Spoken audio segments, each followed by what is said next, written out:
ஒரு படத்தில் ஒரு பாட்டுக்கு மட்டும் 63 டியூன் போட்டிருக்காங்க. என்னது 63 டியூனா?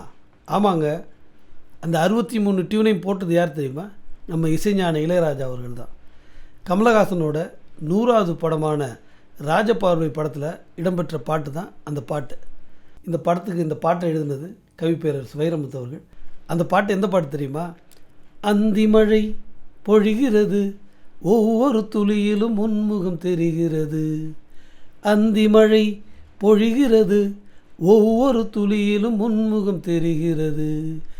இந்திரன் தோட்டத்து முந்திரியே, மன்மத நாட்டுக்கு மந்திரியே, அந்தி மழை. எவ்வளோ அருமையான பாட்டு பார்த்தீங்களா? இந்த பாட்டு இவ்வளோ அருமையாக இருக்கிறதுக்கு காரணமே 63 டியூன் போட்டு அதில் ஒரு டியூனை செலக்ட் பண்ணது தான்.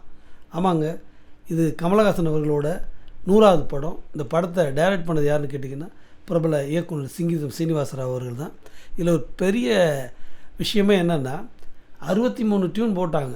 ஆனால் அவங்க செலக்ட் பண்ண டியூனு 63வது டியூன் இல்லை, முதல்ல போட்ட டியூன் தான் அது. தத்தரர தாரரர தாரர தாரர தாரரர.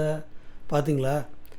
ஒரு இசைஞானி இளையராஜா அவர்கள் இன்றைக்கும் கொண்டாடப்படுறதுக்கு காரணம் அவருடைய அந்த உழைப்பு தான்.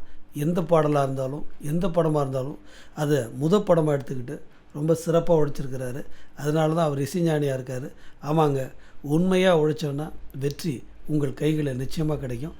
நன்றி, வணக்கம்.